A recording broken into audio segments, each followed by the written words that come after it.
Hey everyone, and welcome back to episode 4 of the New Wave podcast. I'm David, and I'm with my co-host Yusuf. And today is a very special day. We have our very first guest, Samarth. So let's go ahead and introduce him. Yep.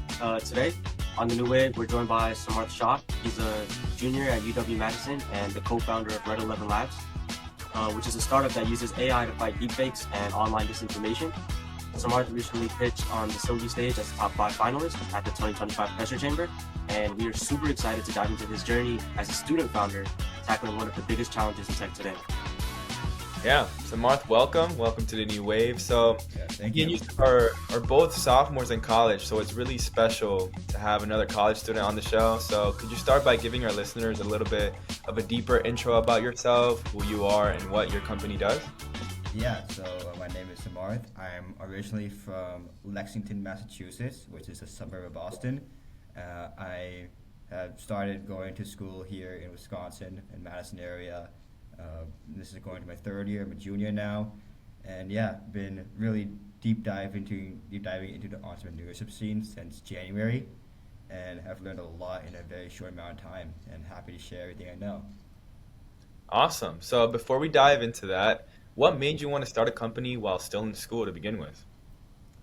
Well, there's a couple things involved. One of which is I I was still really deciding of what career path I want to do. I was originally a finance student, really wanted to get into like private equity, investment banking type stuff. Really didn't see it as a right fit. Did a little bit of entrepreneurship, my own thing going on in high school, but I really wanted to do something very serious. I know right now there's like a big AI bubble as such, and really want to capitalize on that.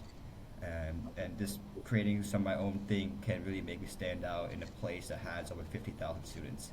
So yeah, that is really important, and it just gives me a lot more growth doing my own thing than it was to do like say an internship or doing something that most other people do here. Yeah, that's awesome. I was scrolling on LinkedIn a couple of days ago and I saw this study that says that like 90% or something like really high number of like new AI companies are made by college students. Yeah. So it's like all of the college students are trying to take advantage of this AI bubble. It's like the Silicon Valley all over again, and it's honestly really inspiring to see everybody building something, everybody wanting to like have a legacy and have their own company. Yeah, I mean, I say that AI startups are really common from college students simply because college students are the ones who know most about AI. If you had this thing going on with some other thing, maybe like some of the financial stuff, that you're going to see 40, 50-year-olds having most startups. But it's just simply that college students are the ones who know most about new tech. You know, Yeah. I couldn't agree more. I go to MIT, and like a lot of the kids here, they're always working on their startup, like on the side, like on their homework and stuff. I've Mhm. seen a lot of my friends like this. MIT allows you to take like 2 years off of school and like return after that. They call it a leave of absence, and I've just seen so many kids take their 2 year leave of absence to go like pursue a startup, or like just move to SF and just like grind it out there. And then if it doesn't work out, they just come back. So I think college students are like the number one target for like these AI startups. They're just working on it every day, and like you said, I definitely think it's because like they know the most about AI or they use it the most. Um, Yeah. I kind of want to dive into like what you and your company do. So um, you guys work in like deepfakes, right? Could you just tell the viewers like Yes. what deepfakes are? So yeah, deepfakes are pretty much any type of content generated online through websites, not by. They try to pretty much impersonate someone and say stuff that's actually not being said by someone in a way that seems uh, like they are. There are many different cases of this being very satirish. You could have someone saying something in a joking manner, but what we really focus on is taking down stuff that is defamatory. There's a lot of cases of like people having AI nudity, or cases of like different audio clips of people going around and spreading lies about them. And taking that stuff down is really important, and that's what we focus on. Yeah, for sure. Um, Kind of like like you said, that it seemed like a really huge problem, and I kind of want to ask like, was there a specific moment or like a story that made you want to like fight this information, or like what like really made you want to make this be your startup idea, or this what you wanted to pursue? There's yeah, there's a long path of how we got to this. Uh, Me and my co-founder originally started in January trying to do something on the college level. We try to do something where we pretty much create like some marketplace for other students to trade stuff with students without going to like a Snapchat, so you Discord and stuff like that.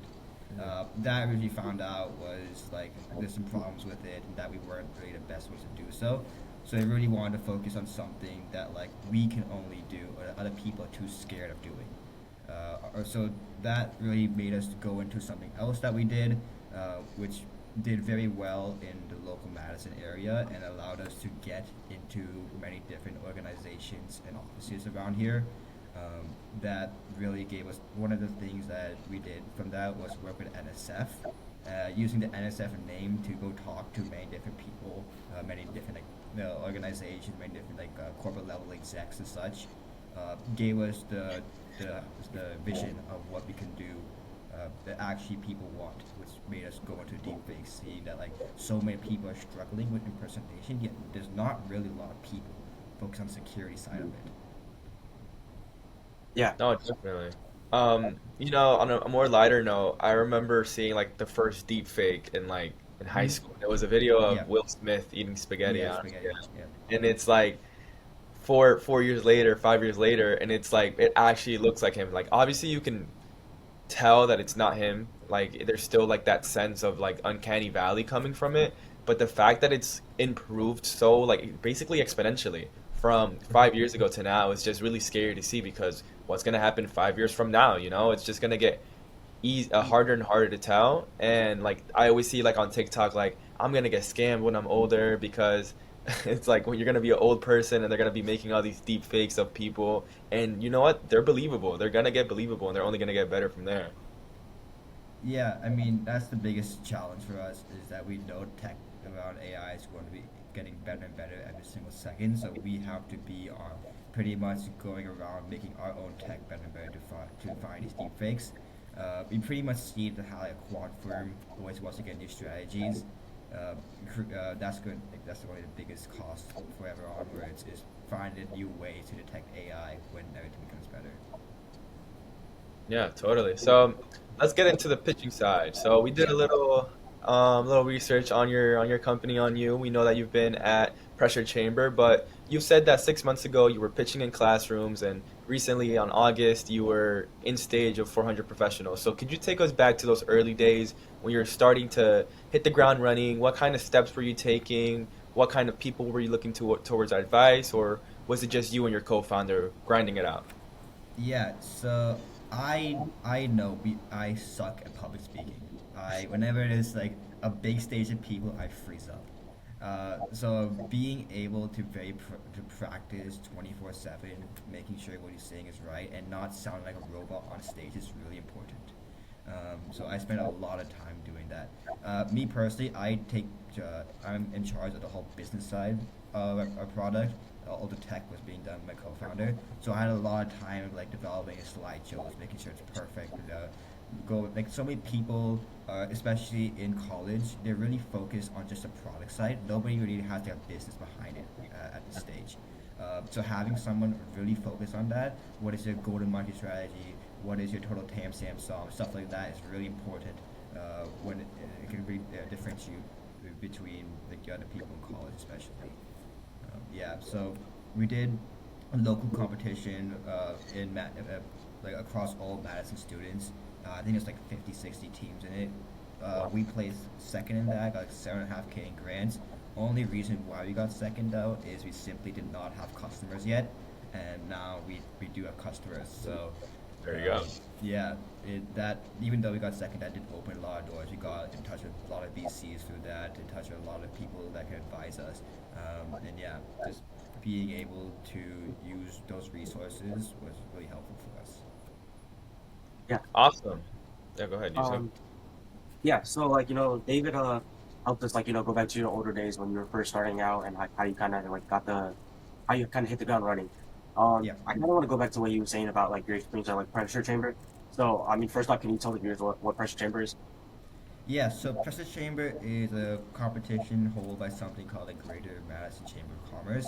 It is five different startups from all different levels, pretty much having an opportunity to talk about the company on a very big stage that's not really possible in a small Midwest city like Madison. It's part of a bigger organization, a bigger event called Forward Fest. It's like a 5 day event of like over 60 entrepreneurship events going on, and yeah, this is like the holy grail as such of competitions. We were competing against other companies that are already making millions of dollars revenue a year, and other companies that already raised past the Series A's and B's in funding. So Oh, yeah, it was a whole fiasco just to get to that stage or even being on the stage. We had to go through a lot of background pitches and checks and make sure we good responses and everything and all that stuff. Yeah, got us to the stage and gave us the ability to talk to a lot of people that really like the idea, including the ability to talk to you guys right now. Yeah, I mean, like it definitely sounds like a much bigger like platform. Like get your idea out there. Obviously, you had to like grind to be there. So like in being able to do that, like I really want to ask, like, what was your biggest takeaway from that about like pitching investors, or I mean, just about you guys as a company or yourself? I mean, the biggest thing there is that entrepreneurship can be done by anybody, like at any time, pretty much. I'm still 19 right now. Was the first college student in the 12-year history to ever do that competition. Everybody else there was like 40s or 50s, and either were using the past experiences to create some type of product, which most people should do. But yeah, the ability to do something at my age and to get in front of a lot of people that can help me in the future is really good for me. Yeah. any plans to apply for a YC Combinator? No, I hate accelerators, especially when you're in college. College gives you the ability to do all this YC stuff for free. You just need to see where to look. The ability to just have all the resources, all the grants can be done in house. There's no need to give up the equity involved with that. Is Yeah. Yeah, I'm very passionate, especially for like students not to do accelerators. Yeah, that's a hot take, like all Yeah, over LinkedIn, everybody glazes yeah. all the YC Combinator So yeah, founders, all the the biggest thing there is I see most people who do YC, they drop their startups 3 4 years onwards and just they use the YC name to get a job at these FANG companies.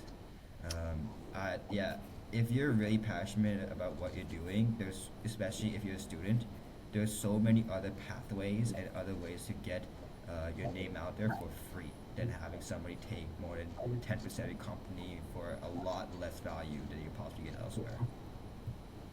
No, yeah, that totally makes sense. I've never thought about it like that because I'm so used to it being like held up to such high of a pedestal. But at the end of the day, if you're going to these amazing schools and you have these networks around you, then there's no Yeah, reason why if you grind hard enough, you wouldn't be in the same room as these Combinator people. yeah, yeah, So and yeah, seeing YC is really just like a it's just a stepping stone as such.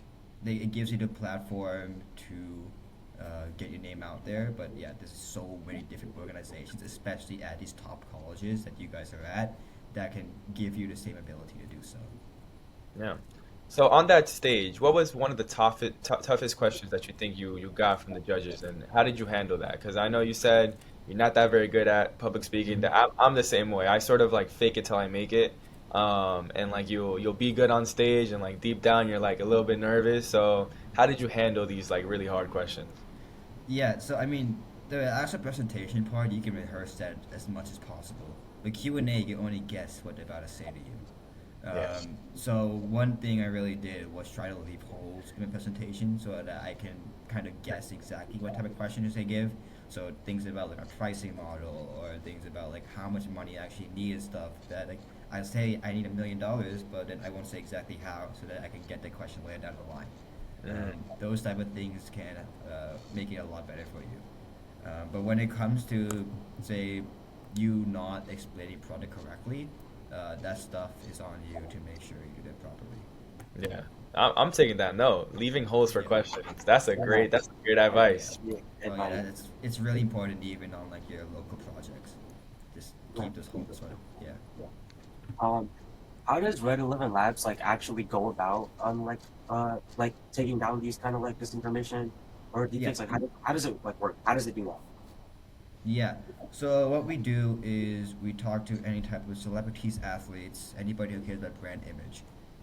They pretty much what they do is they pay us to pretty much they give us all the content, all the like the main social medias, any type of personal videos and audios they have, and then we pretty much scan and they can scrape the web to find all these different places where the voice or audio, the voice or the image is being AI generated.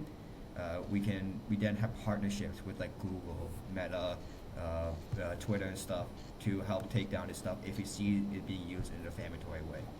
We have AI models to pretty much differentiate through satire to defamatory content and take down the really like uh, big cases that are defamatory and then give you the option to take stuff down that we see at like 50-50. Yeah. So something we've noticed in general, like one of our previous episodes was talking about AI generated content and how it uses a lot of like artist IP and stuff that's already out there in the world, and their models are trained on that stuff, right? And there are a lot of like like implications and different like intricacies of why that is illegal or legal, right? So what makes your guys' approach different from lawyers or manual takedown process, and how do you guys like make sure Sorry about that, that. no worries, how do you guys make sure that you're providing a service that isn't necessarily out there for the other people to get? So, I mean, the biggest thing there is that what we're doing already exists. It's really been used by like audio people as of now. Say like if you're TikTok, for example, there's many people who use audio clips, and then like UMG will come in and just take it down completely Yeah. because they don't want people to use that exact song for these reasons. So what we're doing is pretty much giving, and what we're doing right now is already being done through lawyers. You have LeBron James, for example. He's fighting different cases of like AI pregnancy stuff going on, which is very weird. But he's paying like seven figures for these lawyers to take his stuff down. There's big money behind it. And giving the opportunity for these smaller creators and some like certain individuals like us, if you want to take stuff down, is really important. And you're doing that fraction of the cost. So yeah, it can be really funny examples like that, but then there can be always there's a lot of more serious examples of like different female celebrities that we talk to try and take down AI nudity cases of them. You don't want to have this type of stuff on it; it can really hurt you mentally. And giving the ability to take this stuff down is important for us.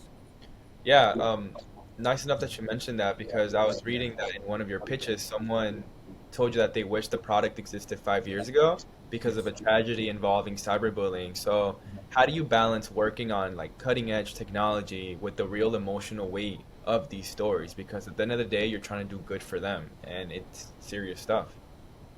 I mean, yeah, it's always a big thing of we're really trying to the biggest thing that we got into this exact company for is like the humanitarian side of trying to make people's mental states better, and the ability to do so just keeps pushing us forward.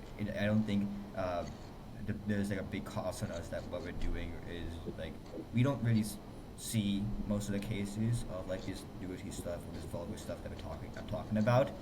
We have many things on our side to hash all this content, so we don't really see it. But yeah, it's it's always a good thing to know what we're doing is something that's needed, and it's always being reinstated through many different conversations we have. Oh, for sure. And like I just you said that like right now you guys are working with like athletes, social media influencers, like these are like pretty like high net worth individuals, right? So like my question is like I know you guys are like in the early stage. How do you guys envision making this more accessible to like everyday people or just like people like me and David or people like me and you? Yeah. So right now we do kind of have four different models of pricing. There's a free version for you to just get used to the network. There is like an A-list celebrity customized one we have, like for corporate companies as well. We do 24/7 screening, trying to take stuff down as soon as possible. There's like another version we have for rising creators. We can take down stuff like over 300,000 searches we do, and to take those, that's like around $300 a month. And then we have like an individual plan, that's around $50 a month, that we take down over, I'd say, 100 things for you in a month. This is significantly lower than the type of competition is there, especially the lawyers who do this. Lawyers from like even the lowest level lawyers at minimum are 250 an hour. We Wow. can yes, lawyers are very expensive. And especially one of the best ones, like LeBron James wants, that's going to cost you upwards of 600 to 1,000 an hour. So like the ability to do so at a fraction of what else is out there is making it very accessible to individuals. Yeah, no, for sure. That has to be game changing, right? Like you guys are like at a fraction of the cost of all those lawyers, and you guys do it Yeah, like I assume just as well, if not better. So like you're in college, yeah. you're working on a startup, you obviously doing your classes. I'm sure you have other things going on in your life. I want to know like more about you. Like as you're heading into your junior year, what's it like juggling classes, running a startup, and like competing in events like the pressure chamber, and like just pitching your company to all these people. Yeah, I mean, there's a lot of things. I mean, I really seriously debated, is it should I take a gap year or not this year? But the fact of the matter is that when it comes to most of this stuff, honestly, like we know numbers not in our favor. As you said, like 90% of startups are, 90% of startups actually fail, right? Yeah. After getting $1 million plus in funding. So we know that like as much as it matters that we're doing something as a company, it also matters getting a degree and having a backup plan of like a stable job as such. And as of now, we are able to balance the two. Most of the MVP and the stage of our product is that we don't need to really do any much developing right now, and we can solely focus on doing any type of sales, any type of business side stuff right now. But yeah, once like we do plan at some time to like make school like part time or maybe phase it out as such, but still with the mind that we want to get a degree done as soon as possible. And for those who are listening and can't wait to work for you, Samarth, are there any goals of spreading that team that you guys have right now? Yeah, I mean we are in talks of closing a venture fund right now, and with that we do have a lot of money to we have a lot of money to spend for labor. Yeah. So we are looking for more developers and more people to help us in the future. So yeah, please reach out to me Yeah. in the future. There we go to our listeners who can't wait. They are looking to hire some people. But I'm curious, college founders, there's a big stereotype of college founders just like vibe coding, pumping and dumping different AI startups, especially these days. So, what do you think is one of the biggest misconceptions that people have when they hear that you're a college founder or college founders in general? So there's a okay. The difference between vibe coders and most of that stuff is a difference between a product and a company. A lot of people can create things, but don't realize what it means to start making money off the product. I know a lot of people who have very cool ideas, but the ability to actually monetize it in a way is what separates us from everybody else. Like even in the competition where we got second on, most Yeah. people have ideas of how what they have great ideas, but when it comes to realizing is there actually a market that's worth billions of dollars behind it, most people fail to even realize what that is. Yeah, no, definitely. So, if you win that trip to San Francisco, again, I've been reading up on you guys. Yeah. What's your strategy going forward in pitching in front of investors out there in that big like AI hotspot for all these startups? I mean, yeah, I mean, we're wrapping up our pre-seed venture round right now, so talking to investors is not going to be something we're doing until at least 2 years down the line. Um, and yeah, it really, you got to really balance the ability to talk to people externally and also focus internally as well. And knowing when the right times to do so is important. Having advisors is really important to make sure you're on the right level, especially for us. We're very young, don't really know what we're doing as such right now. We might say we do, but we actually really don't. Having people that can help you that have 20 years plus experience in the fields that you really want to get into is important to really guide you as such. Oh yeah, definitely. Mentorship, incredibly important. Even like in early stages of your life, like in high school, I wouldn't have even got to the school that I am right now without a mentor. And I wouldn't even have Absolutely. this opportunity to have a podcast and interview you and like ask so many questions to you without mentorship, you know? And I feel like it really does take a village to do anything, you know? So it's important to surround yourself with people who are interested in seeing you grow. And when you do grow, when you do succeed, then you give forward. You become the mentor and you help others as you succeed. You know that's an amazing sentiment to have. Uh, Um, Definitely. And like, as we kind of like wrap up here, I really want to ask you, Samarth, if you had to give advice to any other college student, who's like sitting on an idea, who has a really cool idea that they want to either create or they want to, like you said, just get into a product in a company, they want to turn their product into a company, but they don't think they're ready. What would some advice you have for them, or like what would you say to them? I mean, there's two big things with it. Is one, are you working with the right people? Your co-founders are as important as you when it comes to this thing. Not just building a product, but making sure you have the skills to create a business out of it is important as well. I was able to do my business with my co-founder doing all the tech side and me doing the business side, and we also know as much as about the other side to make sure we're actually doing things correctly. So that is really important if you have one person, two, three people to know that you have all the skills involved to create a business. The second part about it is always review if you're in the right field and what you're doing actually makes sense. If there's some red flags going up, realize it might be time to start quitting or it might be time to do something else. The mhm. ability to go after something, look at the field is important, but if that field is not looking for something new and it's already solved, start looking elsewhere fast. Yeah, it's really coincidental that you mentioned that you and your founder are sort of like a power duo. Like it's Yes. you're the business, he's engineering.